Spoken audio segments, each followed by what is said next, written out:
Hello good evening to all of you. मेरा नाम है खेमेंद्र और मैं आपको वेलकम करता हूँ इस सेशन में, जिस सेशन में हम करने वाले हैं भैया दंगल दंगल। जी हाँ, बिल्कुल। आज का सेशन आपके लिए मैं लेकर आ रहा हूँ और इस सेशन में हम डिस्कस करने वाले हैं काफी सारे बहुत ही ज्यादा जबरदस्त क्वेश्चन जो कि अलग अलग एग्जामिनेशन में पूछे गए हैं और अलग अलग तरीके से पूछे गए हैं। तो उनको बिल्कुल कंप्राइज करके आपके सामने मैं यहाँ पर लेके आया हूँ। कुछ क्वेश्चन थोड़े आसान होंगे, कुछ क्वेश्चन थोड़े से मुश्किल होंगे, लेकिन बहुत ही बेहतरीन तरीके से आपके सामने उन सभी क्वेश्चन के सोल्यूशन हम आपको प्रोवाइड कराएंगे और आपकी प्रैक्टिस में, आपकी तैयारी में एक बहुत ही ज्यादा ऊर्जा प्रदान करने के लिए मैं यहाँ पे आया हूँ। तो मैं खेमेंद्र आपका स्वागत करता हूँ इस अनअकैडमी एसएससी जेई चैनल के इस सेशन में। जल्दी से बता दीजिए यार कि मेरी आवाज आप तक पहुंच पा रही है या नहीं। सभी लोग इन द चैट सेक्शन जल्दी से बता दो कि is my voice is audible and I am visible to you, yes और नो। जल्दी से गाइस, फास्टली बताओ यार, एक बार आवाज सही से आ रही है नहीं आ रही। Okay, I believe my sound is clear to you. और सभी के सभी को एक चीज पता हो जानी चाहिए भैया, हल्ला मचा दो कि भैया हम लेकर आ रहे हैं एक कोर्स, जिस कोर्स में हम बहुत ही सारी चीजें डिस्कस करने वाले हैं। और अगर आप आते हैं हमारे कोर्स से जो कि है खेम 09, तो मैं आपको बता रहा हूँ कि काफी सारे सब्जेक्ट्स आपके बिल्कुल आसानी से क्लियर हो जाने वाले हैं। क्या क्या चीजें मिलेगी भैया अगर अनअकैडमी प्लस ज्वाइन करेंगे? तो मेंटरशिप मिलेगी, ठीक है। स्ट्रेटेजी बताएंगे सर आपको कि किस तरीके से आपको डील करना चाहिए किसी भी एग्जामिनेशन को क्लियर करने के लिए, ना सिर्फ एसएससी जेईएन एग्जामिनेशन के लिए, बट वापस से एक बार फिर से बता दूं, यूपीपीसीएल जेई एग्जामिनेशन भी आ चुका है और उसके लिए जो स्ट्रेटेजी पॉइंट्स आपको जानने बहुत ही ज्यादा जरूरी है। तो किस तरीके से पता चल सकते हैं सर? हमारे तरीके से पता चल सकते हैं और हमारी पूरी टीम आपकी इसी तरीके से हर टाइम पे आपको हेल्प करते रहेंगे और प्रोवाइड कराते रहेंगे बेस्ट से बेस्ट चीज। So do not worry about it. Okay, अगर उम्मीद रखते हो बहुत अच्छे से पढ़ने की तो फिर आ सकते हो अनअकैडमी प्लस सब्सक्रिप्शन पे।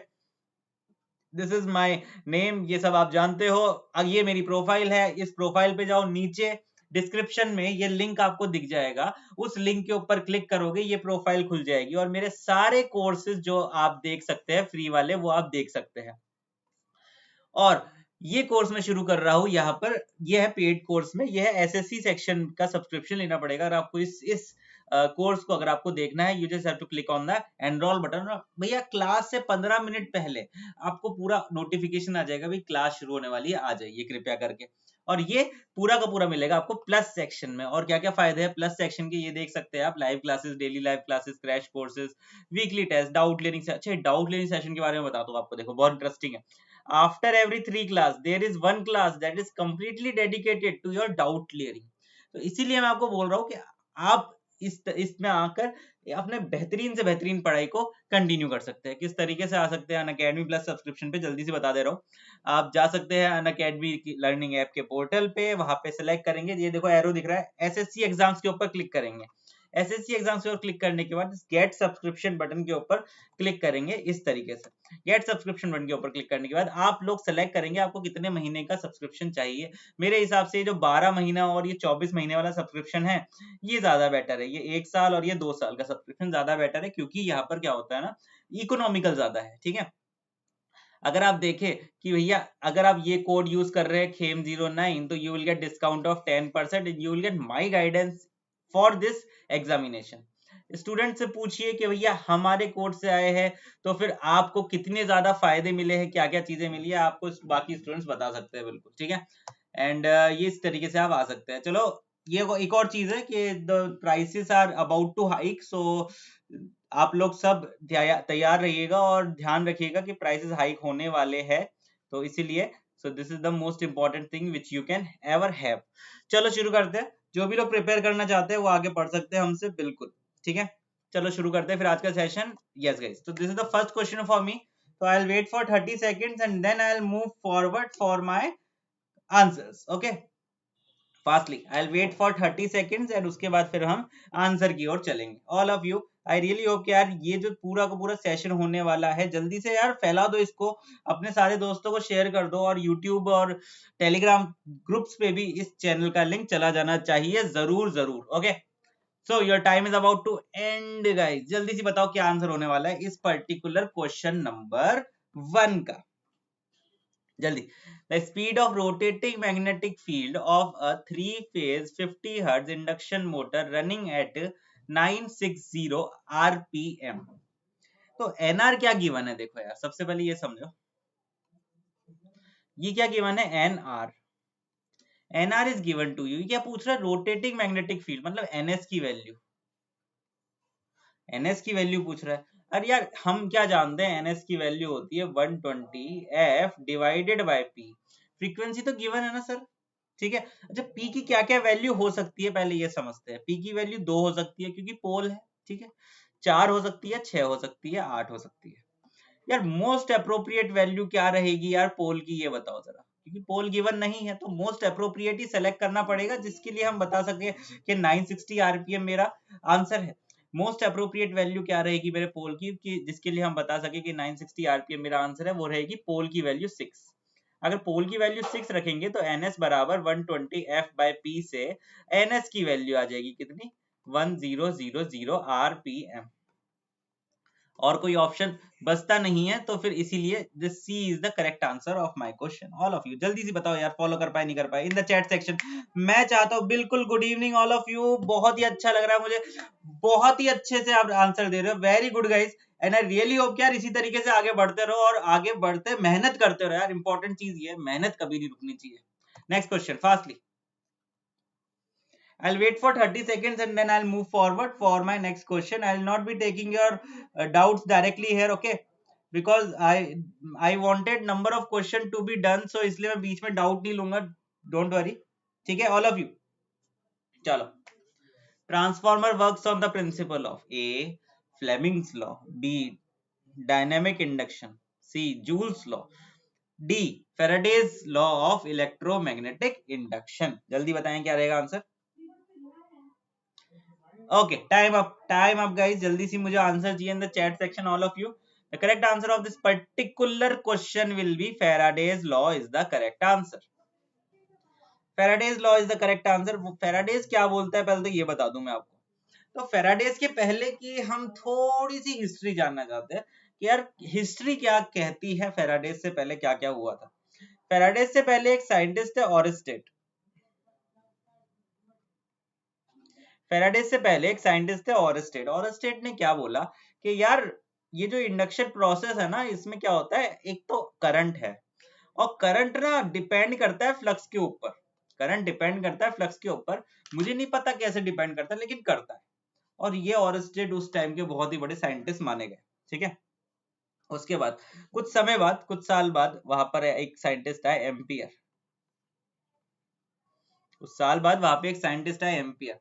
एम्पियर गुरुदेव ने क्या बोला कि यार जो करंट है ना, आपको पता नहीं चला, और स्टेट साहब आपको पता नहीं चला, करंट डायरेक्टली प्रोपोर्शनल है फ्लक्स के। एम्पियर ने बोला यार कि करंट डायरेक्टली प्रोपोर्शनल है फ्लक्स के, और ये एम्पियर बोले, और एम्पियर को भी बहुत नाम विख्यात हुआ उनका यार, बहुत ही ज्यादा फेमस हो गए वो, कि यार एम्पियर ने इतनी बड़ी बात बता दी, बताओ कि देखो यार करंट डायरेक्टली प्रोपोर्शनल है फ्लक्स के। फिर उसके टाइम बाद एक बहुत ही टैलेंटेड स्टूडेंट और साइंटिस्ट बने, उनका नाम था फेराडेज।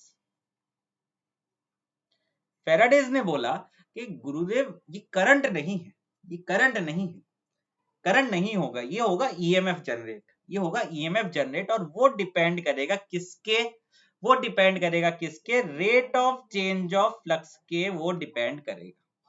इसका कहने का मतलब ये है कि यार सपोज करो एक पॉइंट है, वहां पे मेरा फ्लक्स इंक्रीज हो रहा है, तो इस पॉइंट पे डेफिनेटली ईएमएफ आएगा।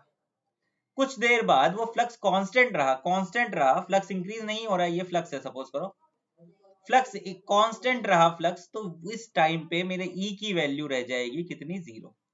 कुछ देर बाद फ्लक्स डिक्रीज होने लगा, फ्लक्स जैसे ही डिक्रीज होने लगा मेरी ई की वैल्यू होगी नेगेटिव। इसका मतलब उन्होंने ये डेफिनेशन दी कि यार मेरे जो फेराडेज ने ये बोला कि rate of change of flux is directly proportional to the induced EMF. Rate of change of flux is directly proportional to my induced EMF. बताओ कितने लोगों को ये ज्ञान समझ में आया और कितने लोगों को मजा आया ये सुन के, बताओ जरा। All of you please tell me यार इन द चैट सेक्शन, यार मजा आएगा बिल्कुल पढ़ने में। Very good guys, all of you please tell me, clear है सबको? जी हाँ, next question.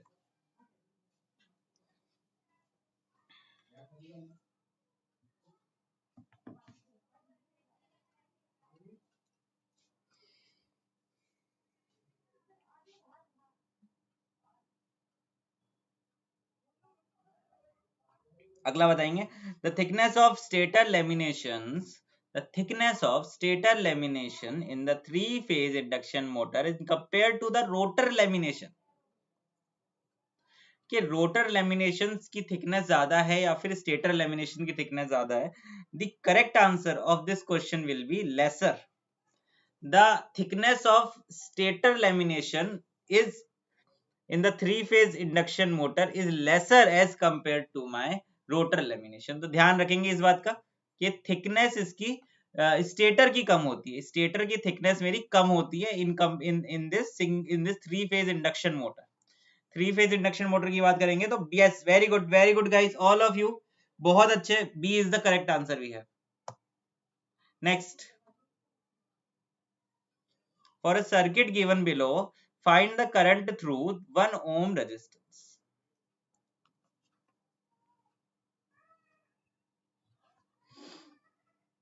You need to tell me what will be the current through this ohm. This is the visible है ना सबको, ये वाला, ये है 1 ohm resistance, ठीक है ना. इसके अक्रॉस करंट निकालना है. अब अलग अलग तरीके होते हैं इस करंट को कैलकुलेट करने के. देखो यार, एक तरीका आसान है, नोडल लगा लो, इसको V मान लो, ठीक है. V मानोगे तो V minus 2 minus 10 divided by 6 plus V by 2 plus V minus 4 by 2. So V की वैल्यू कैलकुलेट कर लोगे सब लोग, V की वैल्यू कैलकुलेट कर लोगे. और फिर ये वाला जो टर्म है ना, ये वाला V minus 12 by 6, V minus 12 by 6, ये वैल्यू कैलकुलेट कर लो. वो करंट होगा कौन सा, वो करंट होगा from the 1 ohm resistor, from the 1 ohm resistance, वो वाला करंट होने वाला है. All of you please tell me, are you able to follow and understand this entire simple concept? Yes और no? Please tell me yes और no. समझ आया ना? इस तरीके से इसको कैलकुलेट करेंगे. करेक्ट आंसर क्या रहेगा? 1.43 will be the correct answer of this particular question. 1.43 will be the correct answer of this particular question. Please tell me, are you able to follow what I am giving you right now, right here at this moment? सभी लोग guys बताओ जरा, follow कर पा रहे हो? इन the next question जल्दी बताओ, बहुत आसान है तो जल्दी 30 सेकंड में पूरा आंसर आ जाना चाहिए. सभी लोग बताएंगे.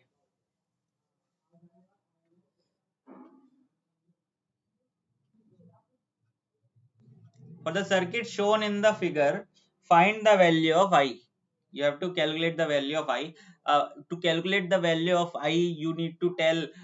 आपको ये जानना बहुत जरूरी है कि अब यार आप एक KCL क्या होता है, किरचॉफ सर्किट लॉ. ये हमें कहता है कि आपका एक नोड के ऊपर जितना भी करंट इनकमिंग है उतना ही करंट आपका आउटगोइंग करंट भी रहेगा. Incoming current will be equal to your outgoing current. अच्छा यार देखो यार, 2 1 3 कितना 6 एम्पियर आ गया. 6 एम्पियर में 5 ऐड कर लो, 5 ऐड कर लो और 3 को इधर भेज दो. 5 ऐड कर लो, 3 को इधर भेज दो, तो इधर कितना जाएगा बताओ जरा.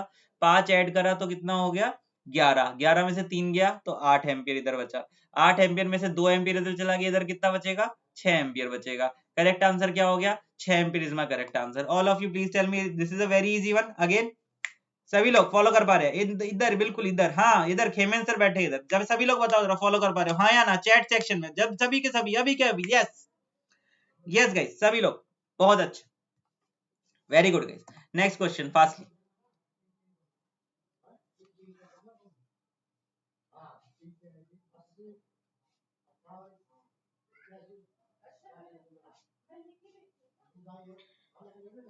Type of armature winding used in high current rated DC machine. अगर हम हाई करंट की बात करें तो उसमें कौन सी मेरी वाइंडिंग इस्तेमाल में की जाती है? ये मेरा करेक्ट आंसर क्या होगा बताओ इसका यार.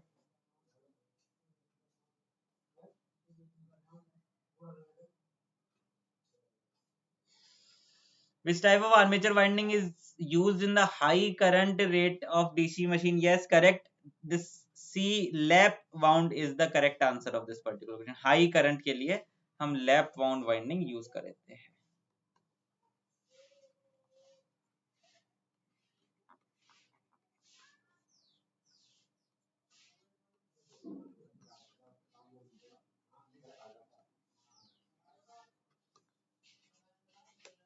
Next,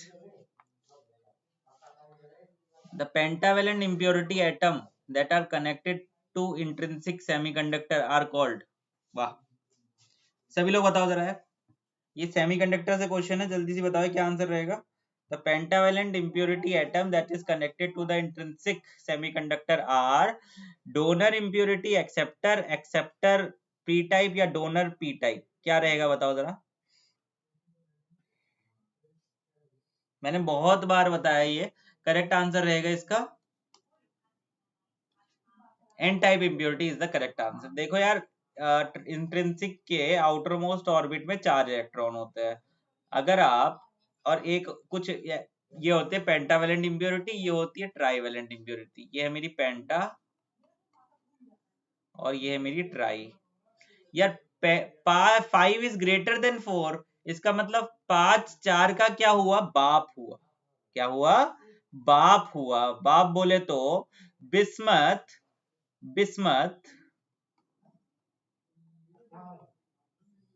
arsenic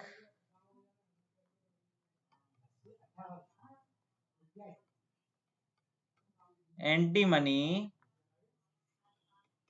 phosphorus.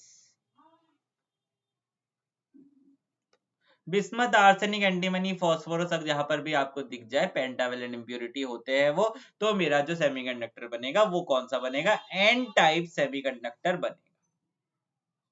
अगर मैं पी टाइप सेमीकंडक्टर, अच्छा एन टाइप सेमीकंडक्टर है, एक इलेक्ट्रॉन एक्स्ट्रा है, तो ये होगा डोनर मेरा, ये होगा मेरा डोनर. ट्राईवेलेंट इंप्योरिटी की बात करते हैं. 4 3 से बड़ा है तो 4 इसका पापा हुआ. पापा हुआ तो पिताजी अपने सुपुत्र को क्या देंगे, जमीन देंगे, जायदाद देंगे. तो वही जमीन जायदाद की एक यूनिट होती है हिंदी में, उसको बोलते हैं बीघा. बीघा बोलते हैं, बीघा. बीघा बोले तो boron, indium, gallium, aluminium. Boron, indium, gallium, aluminium is the trivalent impurity, जो कि क्या बनाएंगे, पी टाइप मटेरियल बनाएंगे. यार पी टाइप मटेरियल अगर बनाएंगे तो मुझे ये बताओ कि वो एक्सेप्टर होगा या डोनर होगा. डेफिनेटली एक्सेप्टर होगा, क्योंकि वहां पर एक होल मेजोरिटी में है. अच्छा पी टाइप जो मटेरियल होते हैं उसमें होल मेजोरिटी में होते हैं, और जो एन टाइप मटेरियल होते हैं इसमें इलेक्ट्रॉन मेजोरिटी में होते हैं.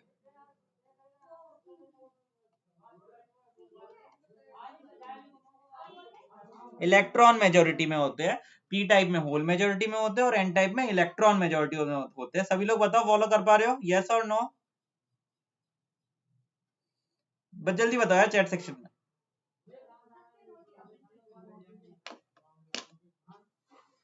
चलो बहुत बढ़िया.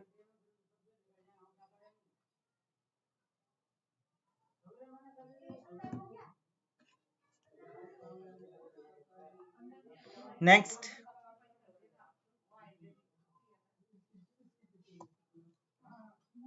the minimum value of actuating quantity which a relay starts operating is called as. Relay से क्वेश्चन है, जल्दी से बताओ. Although these kind of question are the memory based question, तो इस तरीके के क्वेश्चन भी कभी कभी पूछ लिए जाते हैं छोटे छोटे एग्जामिनेशंस में. अलग अलग टाइप के एग्जामिनेशंस होते हैं और काफी सारी चीजें हम लोग इस तरीके से डिफाइन कर सकते हैं. ठीक है ऑल ऑफ यू, ठीक है. चलो करेक्ट आंसर क्या रहेगा, pickup value is the correct answer. सभी लोग नोट डाउन कर लेना इसको यार, pickup value is the correct answer. ठीक है, pickup value is the correct answer in this question. Next, the motor which is having a similar characteristic of DC series motor. Fastly chat section में अभी के अभी, बिल्कुल हाँ. the motor which is having the similar characteristic of DC series motor, जल्दी से बताओ यार.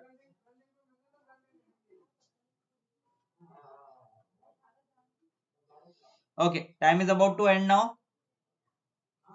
Similar characteristic of DC series motor मेरी रहेगी किसकी, यूनिवर्सल मोटर की. यूनिवर्सल मोटर की जो कैरेक्टरिस्टिक है वो सिमिलर है बिल्कुल किससे, DC series motor. This is my DC series. कल के सेशन में, यस्टरडे सेशन में मैंने डीसी सीरीज मोटर कराई थी. आज के सेशन में, आज के मॉर्निंग सेशन में मैंने हिस्टेरेसिस मोटर कराई है.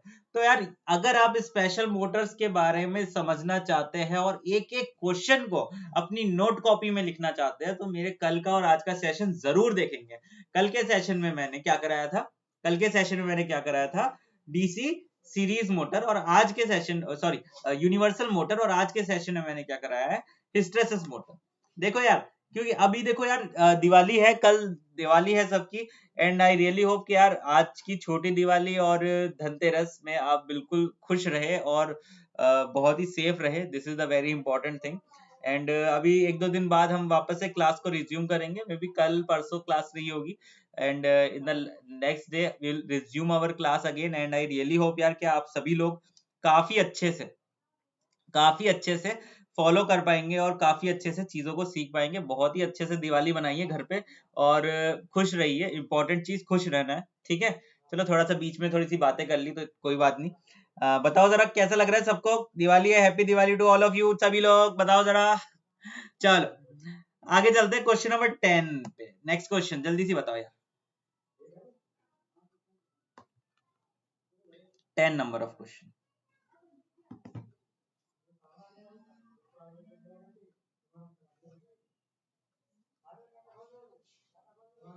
impedance of the circuit is given by z बराबर 3 plus j4। तो कंडक्टेंस क्या रहेगा, कंडक्टेंस पूछा गया है, इंपेडेंस आपको दिया है z बराबर 3 प्लस j4। तो एडमिटेंस बता दो यार क्या होगा।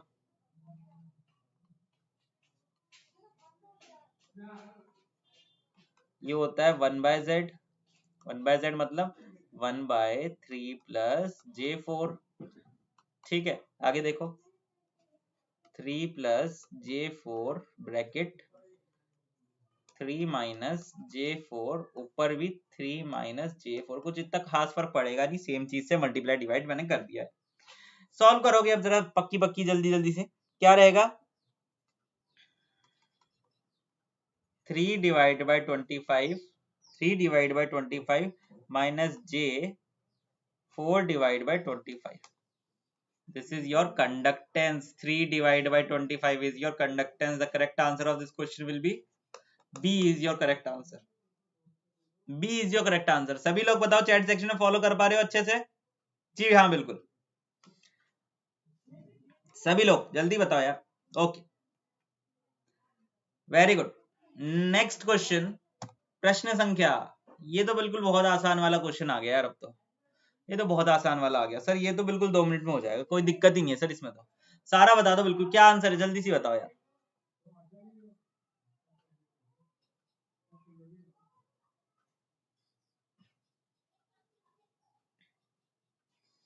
आरटीएच निकालना है, वीटीएच निकालना है। You need to tell me what is the value of VTH and RTH।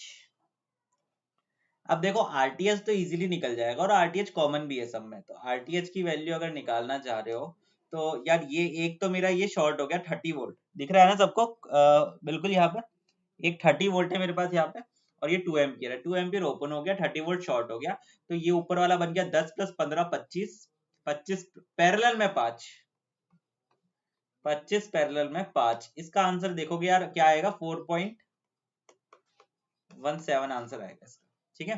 तो ये बात तो क्लियर होगी। अब वीटीएच निकालना है, वीटीएच निकालना थोड़ी टेढ़ा खेल लग रहा है यहाँ पे ना एक वोल्टेज सोर्स मान लो V minus 30 divide by 15 plus V minus 15 divide by, नहीं, V डिवाइड बाय 15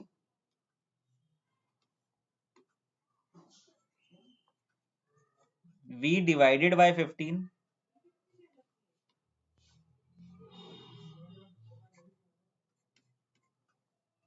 -2 बराबर 0। यहां से V की वैल्यू निकाल लो सबसे पहले तो, यहां से V की वैल्यू निकाल लो सबसे पहले तो, और V की वैल्यू निकालने के बाद आप ये निकाल सकते हैं कि इस 5 ओम के अक्रॉस कितना वोल्टेज है, इस 5 ओम के अक्रॉस कितना वोल्टेज है। तो जल्दी से बताओ यार क्या निकलेगा V की वैल्यू और ये 5 ओम के अक्रॉस कितना वोल्टेज है। Okay, you will get what is the correct answer, 10 volt is the correct answer, so the correct answer of this particular question will be this। यहां से V की वैल्यू निकालोगे, फिर उसके बाद एक वोल्टेज डिवीजन लगा दोगे, 5 multiplied bye V1 divide by 15, ठीक है। V1 की वैल्यू अराउंड आएगी 30, ये जो v की वैल्यू है v1 है यहाँ पे, ये v1 जो भी बोलो उसको, ये 30 है। जब इसको सॉल्व करोगे तो ये आएगा 10 volt. This will be the correct answer of this particular question. Next question, I am moving ahead. सभी लोग बताओ सेशन समझ में आ रहा है सबको अच्छे से? जी हाँ, next question.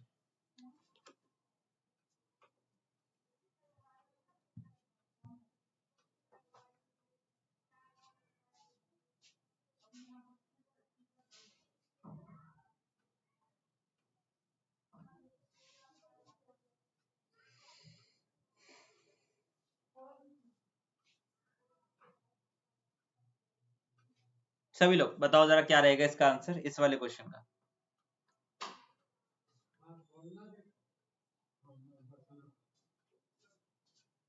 An iron core choke coil, when connected to 15-volt supply, draws a current of 1.5 ampere.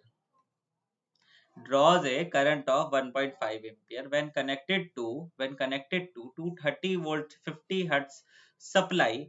It takes 2 ampere. It takes 2 ampere current and consumes 50 watt power. Total iron loss वो पूछ रहा है।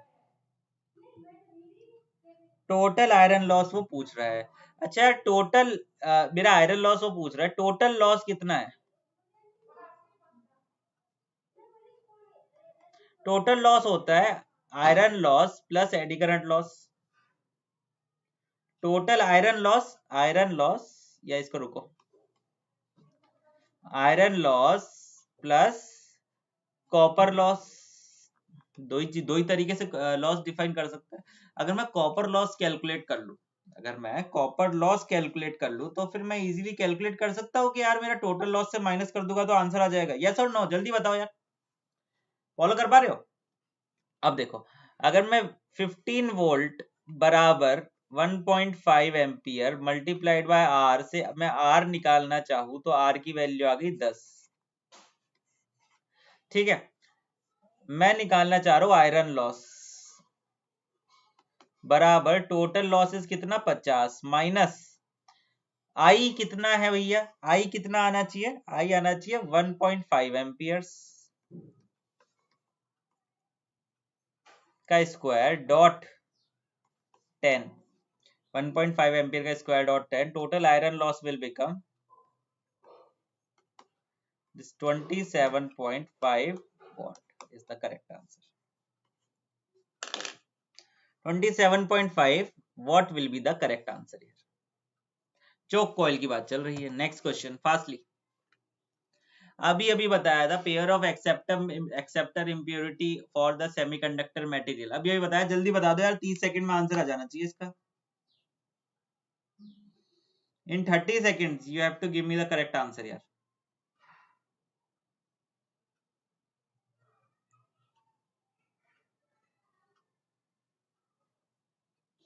अभी बताया था बाप and बीगा। बाप क्या होता है? Boron indium gallium aluminium. बाप क्या होता है? Bismuth arsenic antimony phosphorus. बीगा क्या होता है? Boron indium gallium aluminium. BaAP bismuth arsenic antimony phosphorus is the donor impurity. यहाँ क्या पूछा है? The pair of acceptor impurity bismuth arsenic antimony phosphorus होते हैं डोनर इंप्योरिटीज। एक्सेप्टर कौन होते हैं? BiGa बोरॉन इंडियम गैलियम और एल्यूमिनियम। तो गैलियम और इंडियम यहाँ पर मेरे को सी ऑप्शन में दिखाई दे रहे हैं आई थिंक। ठीक है ना, तो C is the correct answer we have here. C is the correct answer we have here. All of you जल्दी बताओ यार, फॉलो कर पा रहे हो अच्छे से, मजे में, बिल्कुल जबरदस्त। जी हाँ, next question fastly, I am moving head for my next question. The magnetic locking of the rotor with the stator in case of induction motor may be reduced by. बहुत ही बढ़िया क्वेश्चन है, जल्दी बताओ क्या रहेगा आंसर इसका। The magnetic locking of the rotor with the stator in case of induction motor may be reduced by।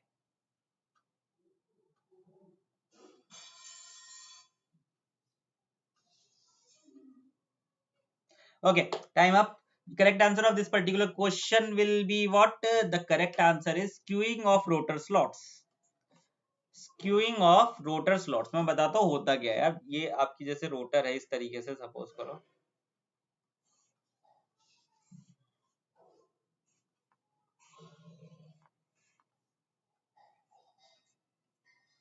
ये rotor है आपकी, समझ आ रहे हो।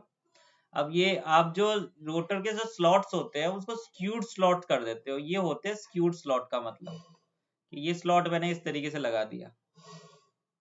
इसमें क्या होता है, जो फ्लक्सेस मेरे एक्सिस पे मूव हो रहे हैं वो मेरे रोटर के कंडक्टर को एक एक पर्टिकुलर एंगल में कट करेंगे, पर्टिकुलर एंगल में कट करेंगे। So it will use to provide the interlocking tendency of the, या कह सकते हैं आप मैग्नेटिक लॉकिंग टेंडेंसी को रिड्यूस करने के लिए आप ये स्क्यूड स्लॉट्स को लगाया जाता है, स्क्यूड स्लॉट को लगाया जाता है मैग्नेटिक लॉकिंग टेंडेंसी को रिड्यूस करने के लिए। ठीक है, समझ पा रहे हो ना अच्छे से। नेक्स्ट क्वेश्चन पे चलते हैं, question 15।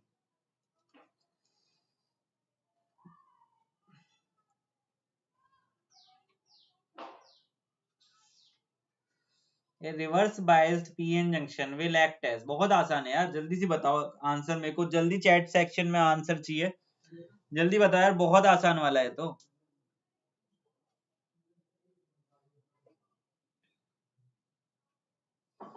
Okay, the correct answer of this particular question will be, it will be a open switch, open switch रहेगा PN junction reverse bias में।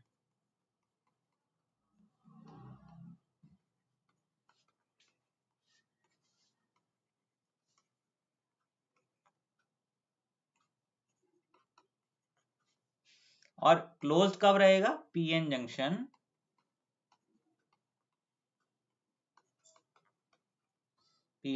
in the forward bias,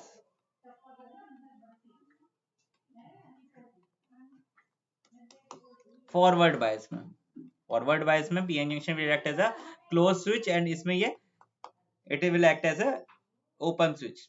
amplifier की तरह काम नहीं करेगा, पीएन जंक्शन एम्पलीफायर की तरह switch की तरह ही कार्य करता है, एम्पलीफायर की तरह काम नहीं करता है, एम्पलीफायर की तरह काम करता है transistor. Transistor works as amplifier as well as switch. ठीक है, transistor works as amplifier as well as switch. किस तरीके से ट्रांजिस्टर एम्पलीफायर की तरह काम करता है, in the active region, in the active region वो ट्रांजिस्टर जो मेरा है वो एम्पलीफायर की तरह काम करता है, whereas in the saturation in the cut off region it will work as a switch. तो दोनों ऑपरेशन ट्रांजिस्टर से पॉसिबल है। बताओ फॉलो कर पा रहे हो सभी लोग in the chat section, all of you, ठीक है ना। चलो next question, fastly I am moving at, question number 16, जल्दी बताओ यार।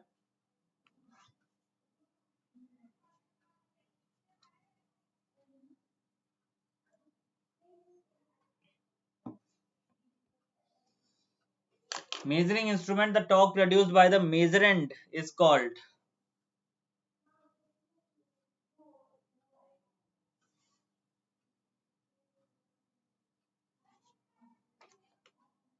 now there are three type of torques which are there in the meter, there are three type of torques which are there in the meter। देखो यार, suppose करो ये मेरा pointer है, ये मेरा पॉइंटर है, अब देखना जरा, ये इसकी जीरो स्केल है, ये इसकी फुल स्केल है। जीरो स्केल पे यार मेजरेंट का मतलब क्या होता है, मुझे पता है मेजरेंट वर्ड में थोड़े फंसे होंगे। मेजरेंट वर्ड वो होता है जिस चीज को मेजर करना है उसकी वजह से क्या मेरा टॉर्क प्रोड्यूस होगा। नॉर्मल सी बात है, आप करंट मेजर करोगे, करंट मेजर करोगे, नीचे कोई ना कोई सिस्टम होगा, इलेक्ट्रोमैकेनिकल एनर्जी कन्वर्जन होगा और ये इसको टॉर्क मिलेगा। ये जिसको जो फर्स्ट टॉर्क मिला है, the torque produce due to the measurand, measurand मतलब जो इलेक्ट्रोमैग्नेटिक एनर्जी सिस्टम की वजह से, जो करंट की वजह से जो टॉर्क आएगा, वो टॉर्क क्या कहलाएगा, सबसे पहले मेरा वो टॉर्क कहलाएगा डिफ्लेक्टिंग टॉर्क, डिफ्लेक्टिंग टॉर्क कहलाएगा वो मेरा। अब कई लोग बोलेंगे सर कंट्रोलिंग टॉर्क क्या होता है, फिर ये बता दीजिए। मेरे सिस्टम में मैंने किस तरीके का पूरा सिस्टम क्रिएट कर रखा है कि जितना ये बढ़ेगा, क्योंकि अगर सपोज करो ये डायरेक्टली प्रोपोर्शनल हो गया मेरे डिफ्लेक्शन के करंट, तो करंट तो कंटिन्यूअसली मूव हो रहा है।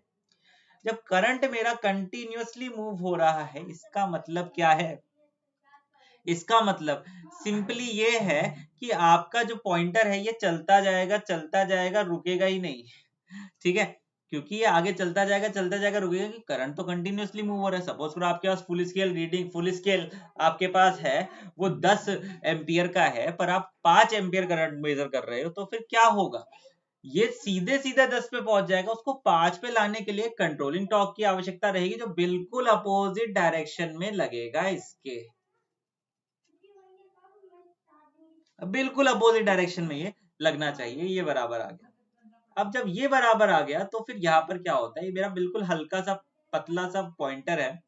सपोज करो कि तुम्हारा बचपन में कोई दोस्त होगा जो बहुत ही ज्यादा स्लिम होगा, ठीक है, होते हैं सबके ऐसे दोस्त, हमारे भी थे, हम भी थे, ठीक है। अब कई सारे ऐसे लोग होते हैं कि जो ना बहुत ज्यादा स्लिम होते हैं, पतले होते हैं, तो क्या होता है ना, बहुत सारे दो लड़के लोग ना उनको बहुत परेशान करते हैं, उनको ना धक्का वक्का मारते रहते हैं, ठीक है। मुझे पता है तुम लोग इंजीनियर हो, मैं जानता हूँ तुम लोग को, ठीक है। वो लोग क्या धक्का वक्का मारते रहते हैं, धक्का वक्का मारने से जो बेचारा बच्चा है वो ऐसे ऐसे मूव करता है। अब ये जो मेरा पॉइंटर, ये भी बेचारा ऐसे ही है, बिल्कुल पतला सा है, इसके ऊपर दो टॉर्क ने एक तरफ इधर और एक तरफ इधर धक्का लगा रहे, तो यहाँ पे होता है वाइब्रेशन। वो vibration is that vibration is known as the oscillation. वो ऑसिलेशन होता है।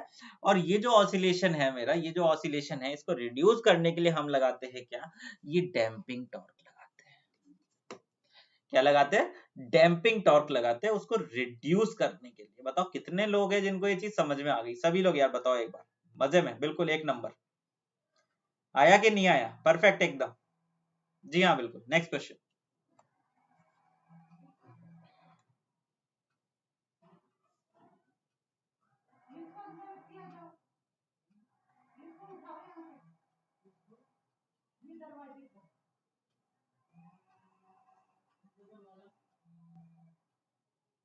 अगला बताओ यार क्या रहेगा।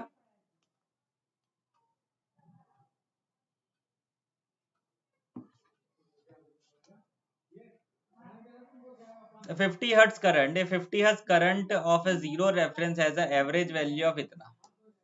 एवरेज वैल्यू इतना है, तो एवरेज वैल्यू इतना है, इसका मतलब आई एवरेज बराबर 2 IM/π।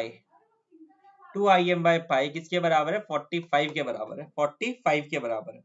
इसका मतलब आप पीक वैल्यू निकाल सकते हो आप। IM बराबर कितना होगा, 70.6, यस और नो, 70.6 होगा। अब ये पूछ रहा है इंस्टेंटेनियस वैल्यू बता दीजिए आई की, जो कि होती है IM साइन थीटा एंगल पे पूछा है ये।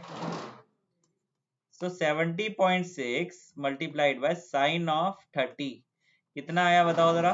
Correct answer of this particular question will be 35.33।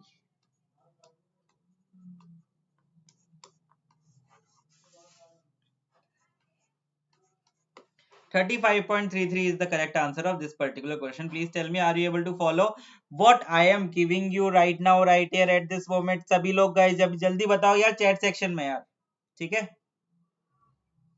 Chat section में यार सभी लोग बताओगे, बिल्कुल फॉलो कर पा रहे हो ना अच्छे से, ठीक है। नेक्स्ट चलते हैं।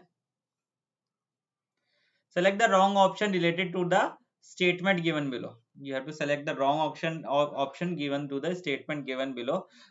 Question number 18 है ये हमारे पास। The main characteristic of the series circuit, series circuit की बात हो रही है। देखते हैं क्या क्या ऑप्शन है, फिर उसके बाद डिफाइन करते हैं कि कौन सा सही है कौन सा गलत है। सभी लोग सीरीज में रेजिस्टेंस कनेक्टेड है, यहाँ पे देखो मेरे,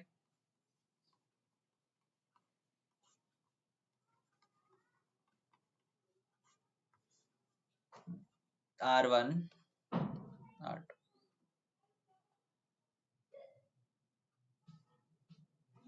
रॉन्ग स्टेटमेंट पूछा गया है। पहला स्टेटमेंट है पावर इज एडिटिव, यार पावर इज एडिटिव सही स्टेटमेंट लग रहा है, आई बिलीव पावर तो एडिटिव ही होती है। Same current flows through all part of the circuit, yes, अगर यहाँ से आई करंट जाएगा, यहाँ से मेरा आई करंट जा रहा है, तो ऑब्वियसली यहाँ से भी आई करंट ही जाएगा, सीरीज में कनेक्टेड है ना यार, तो यहाँ से भी आई करंट ही जाएगा।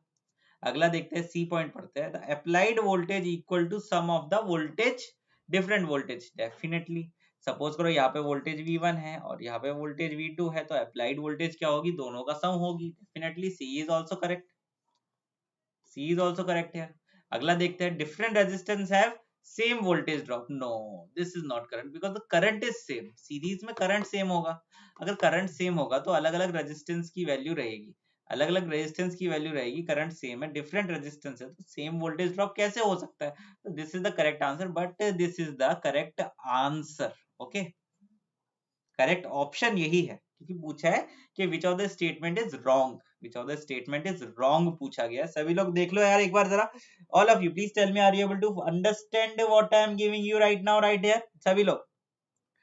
जी हाँ, नेक्स्ट क्वेश्चन पे चलते हैं, question number 19।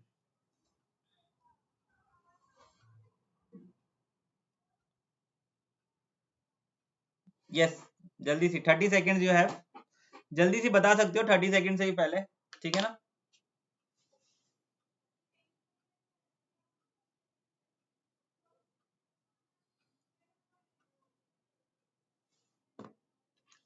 An extrinsic semiconductor has more number of holes than free electron,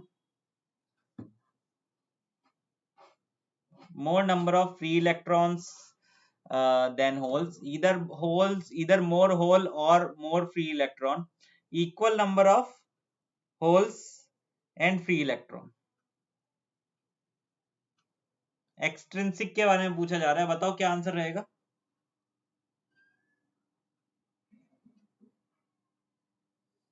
So this equal number of holes and free electron is the correct answer we have extrinsic के लिए, extrinsic के लिए D is the correct answer we have. कोई भी दिक्कत आए तो देखो यार, मुझसे मैसेज करके पूछ सकते हो आप अनअकैडमी लर्निंग ऐप पे, कोई भी आपको डाउट बन रहा है तो, फिर भी अगर कोई प्रॉब्लम आए तो will discuss it, okay? So D is the correct answer in the previous case. Next,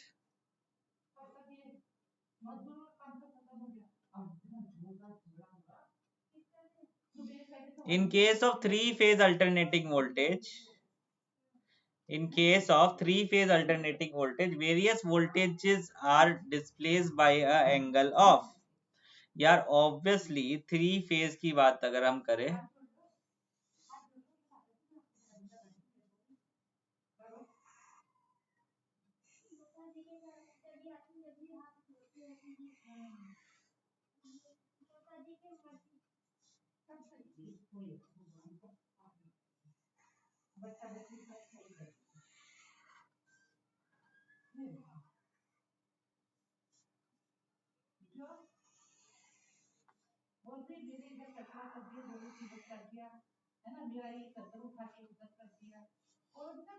R Y B, it is displaced by an angle of 120 degree, displaced by an angle of 120 degree, तो 2 pi by 3 is the correct answer we have, 2 pi by 3 is the correct answer we have, 120 degree 2 pi by 3 होता है, ठीक है? All of you, this is three phase wave form, ठीक है? कभी भी फंस जाओ बनाने के लिए, ये तरीका होता है बनाने का इसका, ठीक है? Next, ripple factor in the full wave, ripple factor in the full wave rectifier आपको बताना है, जल्दी बताया चैट सेक्शन में क्या रहेगा answer? The ripple factor in the full wave rectifier क्या रहेगा? जल्दी सी, 1.21, 0.004, 0.48 या फिर 1.41। Okay, time is about to end, 3 2 1, okay, time up guys, okay time up. The correct answer of this particular question is इतना 0.48, ये होता है किसके लिए? रिपल फैक्टर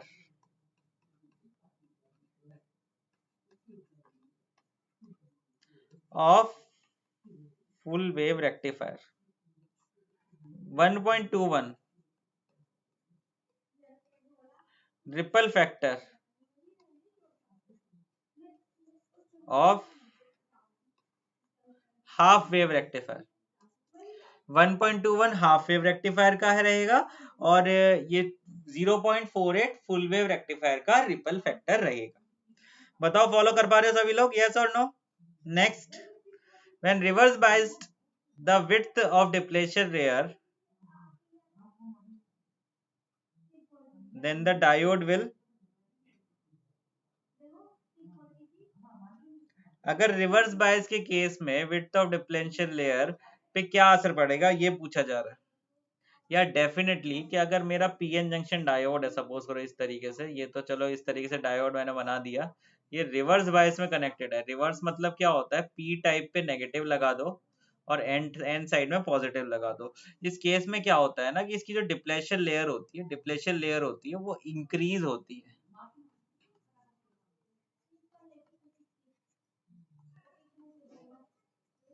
कंडक्टिविटी कम होती है, डिप्लेशन लेयर इंक्रीज होती है, तो इंक्रीज होने की वजह से करेक्ट आंसर रह जाएगा मेरा B is the correct answer of this particular question. B is the correct answer of this particular question. जल्दी सी बताओ फॉलो कर पा रहे हो या कि नहीं मुझे यहाँ पे। Question number 22 is done. Okay, next moving ahead for my next question and I really hope यार ये सब पूरा का पूरा सेशन आपको बहुत ही अच्छा लग रहा होगा और बहुत ज्यादा समझ में आ रहा होगा। नेक्स्ट क्वेश्चन पे चलते हैं।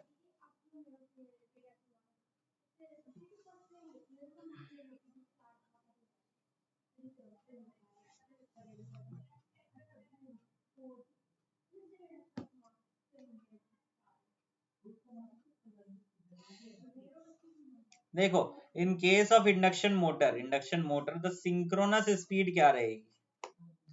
सिंक्रोनस स्पीड क्या रहेगी? Speed of rotor, speed of stator flux, speed of stator, speed of rotor flux. देखो जो सिंक्रोनस स्पीड रहेगी ना वो कितनी रहती है? स्पीड ऑफ स्टेटर फ्लक्स रहती है, बट इस क्वेश्चन की बात कर रहा हूं स्पेसिफिकली, स्टेटर फ्लक्स और रोटर फ्लक्स सेम होता है तो स्पीड ऑफ रोटर फ्लक्स भी उतनी ही रहेगी, एन एस। ये क्वेश्चन भी कई बार पूछा जाता है, what is the relative speed between the stator flux and the rotor flux. अब स्टेटर रोटर को सुन के बच्चा कंफ्यूज हो जाता है और कुछ वैल्यू दे देता है, पर वो हमेशा जीरो रहेगी। Zero is what? Relative speed.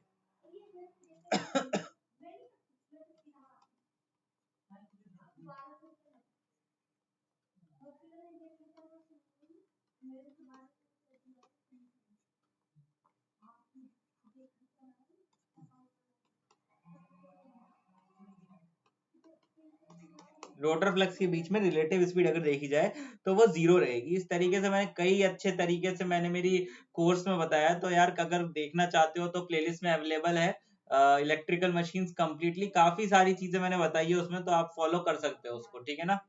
अगर आप जेई एई के लिए प्रिपेयर कर रहे हैं, एसएससी जेई के लिए प्रिपेयर कर रहे हैं, तो आप वहां पे उसको देख सकते हो। Otherwise we are also teaching in the various platform, काफी अच्छे तरीके से we are teaching in the, plus also we are teaching in the special classes also, so there are lot and lot of things which are there for you, and you have to grab a chance, if you have to start early, because you need to be the best and you will be the best। जल्दी से यार all of you। next, the nuclear power station moderator is used। बताओ, ये मैं पहले ही बता चुका हूं, जल्दी सी टाइम है। why we use the moderator, जल्दी बताओ। to reduce the speed of the neutron, to reduce the speed of the neutron is the correct answer। yes, very good, D is the correct answer। very good, very good guys, बहुत अच्छे, very good, D is the correct answer। चलो next। yes, very good Vishal.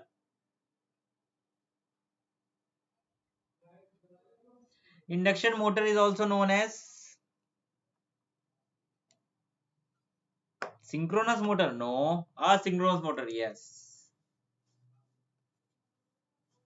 asynchronous motor is the correct answer of this question। Asynchronous motor is the correct answer of this question।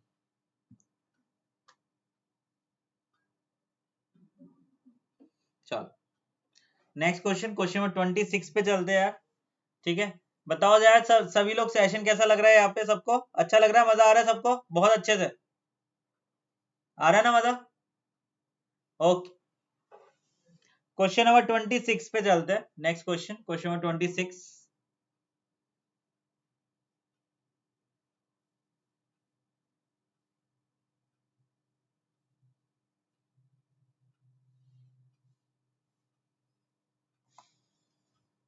yes, you have 30 seconds to answer it।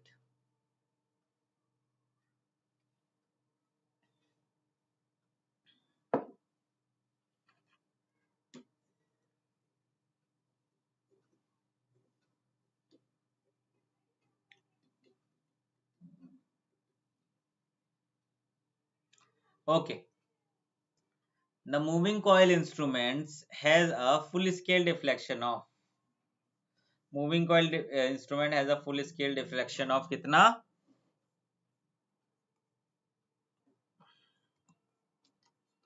IM निकाल रखा है 10 मिली, VM निकाल रखा है 50 मिली, 10 मिली 50 मिली, वाह। पर हमको क्या निकालना है? RM। RM होता है कितना? V is equal to I R, V is equal to I R होता है। तो इसका मतलब 50 मिली डिवाइडेड बाय 10 मिली। कितना आंसर रह गया? कुछ भी नहीं बचा sir, 5 ohm is the answer. 5 ohm is the answer रह गया। अब मुझे अगर सपोज करो वोल्टेज रेंज को, सॉरी करंट रेंज को इंक्रीज करना है टू 5 एम्पियर, सबसे पहले m की वैल्यू फाइंड आउट करनी पड़ेगी। कितनी होती है m की value? 5 divided by 10 milli, 5 multiplied by 1000 divided by 10, ये गया। m की वैल्यू कितनी आ गई? 500। RSH की वैल्यू लिखोगे RM divide by m minus 1। RM कितना है? 5 divided bye 500 minus 1। 5 divide by 500 क्या रहेगा करेक्ट आंसर? जल्दी बता दो यार, ऐसे मत करो, जल्दी बताओ। Yes, very good. A is the correct answer of this question. Yes, A is the correct answer of this particular question. Question number है 26 मेरा, क्वेश्चन नंबर है 26 मेरा। नेक्स्ट क्वेश्चन पे चलते हैं। द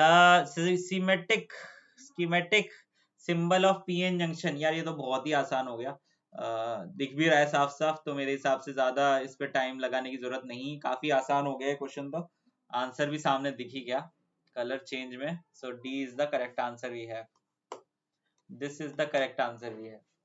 ठीक है, fourth is the correct answer, this is my diode PN junction. ये तो खैर आसान है। अगला देखते हैं।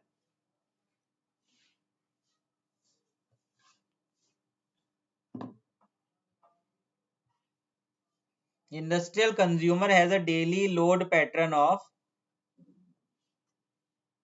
इतने kilowatt at a lag of 0.8 for 10 hours, okay, and इतने किलोवाट यूनिटी पावर फैक्टर पे 16 घंटे के लिए, वेरी गुड। ये 16 घंटे नहीं होगा, ये शायद 14 घंटे होगा शायद, ये 14 आवर्स होगा ना, 14 आवर्स होगा। इसको 14 आवर करो जरा, ठीक है, do it 14 and you need to find out the daily load factor. Load factor क्या होता है? LAP, लैप वाइंडिंग, ठीक है। एवरेज निकालना है। अब एवरेज कैसे निकालोगे? Load factor will be equal to average, जब आपको निकालना है तो 4000 multiplied by 0.8 multiplied by 0.8 into 10 plus कितना 1000 multiplied by 1.0 multiplied by 14। Peak कितना है बताओ जरा? पीक है मेरा कितना? पीक है मेरा 4000 मल्टीप्लाइड बाय कितना? 24। टोटल आवर्स तो 24 ही है, तो इसको कैलकुलेट कर लो यार, एग्जैक्ट आंसर आ जाएगा आपके पास। 0.5 will be the correct answer, 0.5 will be the correct answer in this particular case. ठीक है ना? All of you please tell me how many of you are able to understand these kind of questions. Definitely the forward wise the width of depletion layer. अच्छा देखो, उल्टा पूछ लिया उसके लिए, ठीक है। फॉरवर्ड वाइज में विड्थ ऑफ डिप्लेशन रीजन क्या होगी यार? डिप्लेशन रीजन क्या होती है मैं बताता हूँ आपको।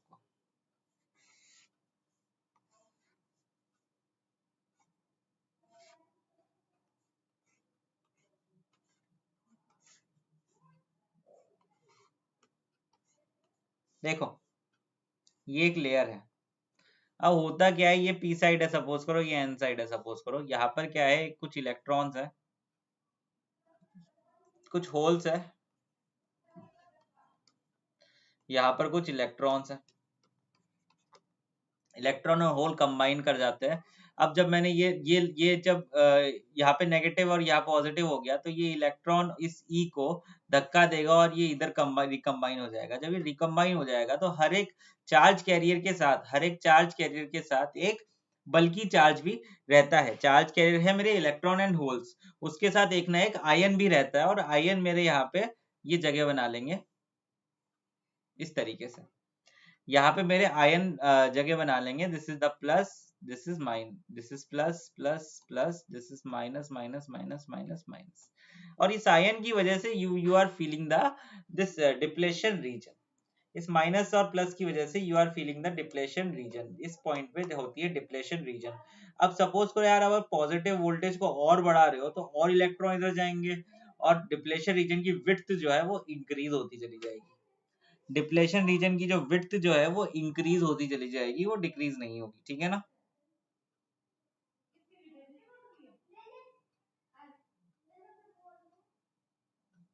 एक मिनट रुको, नहीं नहीं नहीं, फॉरवर्ड बायस है ना, मैंने रिवर्स बायस का बता दिया गलती से।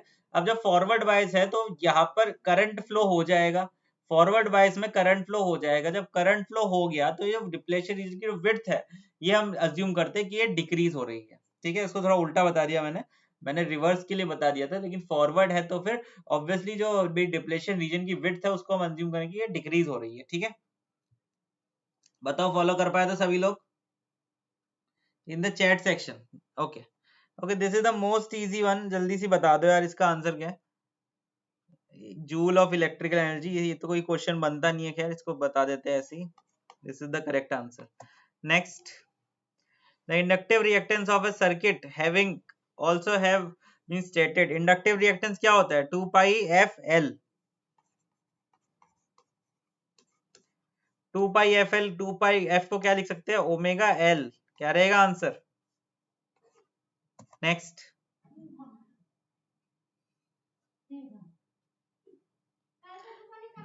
the type of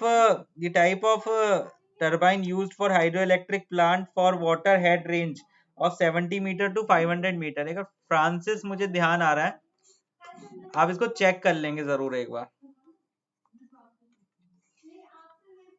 चेक कर लेंगे एक बार यार, जरूर जरूर इसको। फ्रांसिस मुझे ध्यान आ रहा है, जितना मेरे को ध्यान है, एक बार चेक कर लेंगे, मुझे डाउट है वैसे हल्का सा इसमें, एक बार चेक कर लेंगे, ठीक है ना।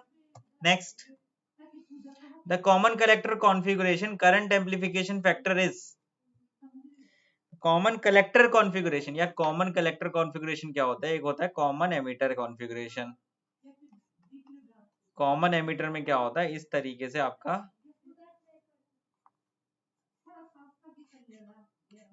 ये होता है कॉमन एमिटर, एक होता है common base.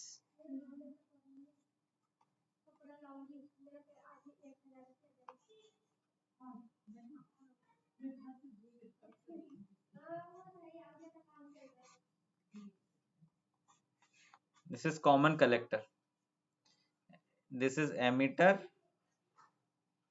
Base collector, emitter base collector, emitter base collector, ठीक है। अब देखो यार, यहाँ पर अगर मैं करंट एम्प्लीफिकेशन निकालू तो ये आउटपुट क्या होगा, आईसी होगा, इनपुट क्या होगा, आईबी होगा। सो अगर मैं बीटा की वैल्यू निकालना चाहूँ तो वो output IC divide by input I B. यहाँ पे कॉमन बेस में अल्फा होता है, अल्फा होगा, आउटपुट क्या है, आईसी, इनपुट क्या है, IE, IC divide bye IE. अगर हम इसकी बात करें, ये कौन सा है, कॉमन कलेक्टर, आउटपुट क्या है, आउटपुट क्या है, आईई, इनपुट क्या है, आईबी, तो गामा होता है ये I divide by I B.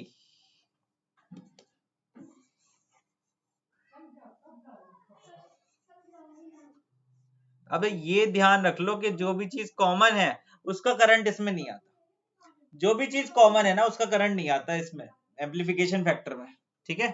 जो भी चीज कॉमन है उसका करंट नहीं आएगा एम्प्लीफिकेशन फैक्टर में कभी भी, कभी भी, ठीक है ना, all of you.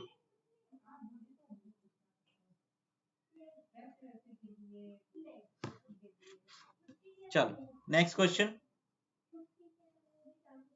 Plant capacity factor में be calculated as the,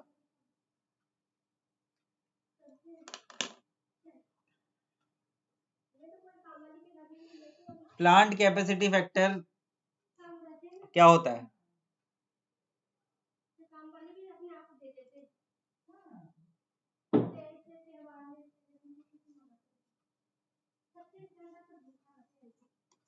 this B is the correct answer, average demand divided by plant capacity. Average demand by divided by plant capacity is the correct answer we have. Next.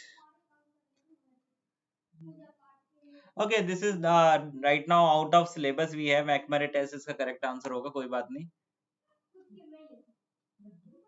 जल्दी से, we are moving very faster. DC current flowing through the conductor.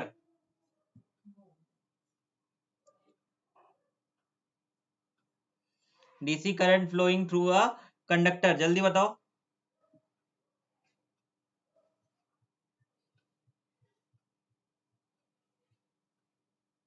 So this will be the last question for me. The correct answer of this particular question will be what? C. Distributed uniformly in the cross section. Okay. So these are few questions. These are homework for you. So अगर बताओ session कैसा लगा सभी लोग को यार? How did you find this complete session of mine? यार तो आई रियली होप यार कि तुम सभी लोग फॉलो कर पा रहे होगे और बहुत अच्छे से आगे भी पढ़ना चाह रहे होंगे. UPPCL JE के लिए अगर पढ़ना चाह रहे हो तो आ जाओ अनअकैडमी प्लस पे. मैं शुरू कर रहा हूँ 20 नवंबर से सर्किट थ्योरी शुरू कर रहा हूँ मैं. बैच का पहला बिल्कुल पहली क्लास में आ जाओ जल्दी सी और बहुत अच्छे से पढ़ना शुरू कर दो. कहाँ मिलेगी सर क्लास? ये जो नीचे जो लिंक लिखा है ना, नीचे डिस्क्रिप्शन में भी ये लिंक लिखा है, उस पर क्लिक करोगे मेरी प्रोफाइल मिलेगी, वहां से मेरा कोर्स ये मिल जाएगा. इसको एनरोल कर लेना जरूर. इसको एनरोल कर लेना जरूर और आप लोग मुझसे पढ़ सकते हो इन द अनअकैडमी प्लस पे ये कोर्स लॉन्च हो चुका है. ठीक है guys, this is the golden opportunity for you कि यार इतने कम दाम में, क्योंकि अभी कुछ टाइम बाद क्या होगा कि जो आपकी फीस है ये एसएससी वाली ये बढ़ जाएगी. अब एसएससी वाली फीस बढ़ जाएगी, फिर बाद में सोचोगे, बड़ा पछताओगे तुम कि यार कि अगर पहले ही ले लेते तो सही रहता है दोस्तों. क्योंकि अभी हम आपको बताएंगे पूरा स्ट्रेटेजी प्लान. अगर आप सब्सक्रिप्शन में आते हैं तो एक स्ट्रेटेजी प्लान बताएंगे किस तरीके से आपको फॉलो करना चाहिए, किस तरीके से आपको कौन कौन सी चीज को कितना कितना टाइम देना चाहिए पढ़ाई करने के लिए. ठीक है, तो उस तरीके से हम आपको डिफाइन करेंगे किस तरीके से आ सकते हैं. अनअकैडमी लर्निंग ऐप पे जाएंगे, वहां पे एसएससी एग्जाम्स क्लिक करेंगे, उसका गेट सब्सक्रिप्शन का के जो एरो दिख रहा है इस गेट सब्सक्रिप्शन पे क्लिक करेंगे और उसके बाद इस गेट सब्सक्रिप्शन वाले बटन पे क्लिक करेंगे. उसके बाद सेलेक्ट करेंगे कितने महीने का सब्सक्रिप्शन आपको चाहिए, 1 साल या फिर 2 साल. मेरे हिसाब से ज्यादा बेटर है क्योंकि आपका जो सब्सक्रिप्शन है वो बहुत ही ज्यादा सस्ता पड़ जाता है इससे. ठीक है, 1 साल 2 साल का सब्सक्रिप्शन लेंगे और हम मेरा कोड लगाएंगे खेम09 अगर आपको मेरी गाइडेंस और मेरी हेल्प चाहिए अपनी प्रिपरेशन में तो. ठीक है, these are the very few rates which are available here. लेकिन ये रेट्स अभी बढ़ने वाली है, प्राइस हाइक होने वाला है, ये बात आप सभी को पता है. बिल्कुल हल्ला मच चुका है आजकल अनअकैडमी में.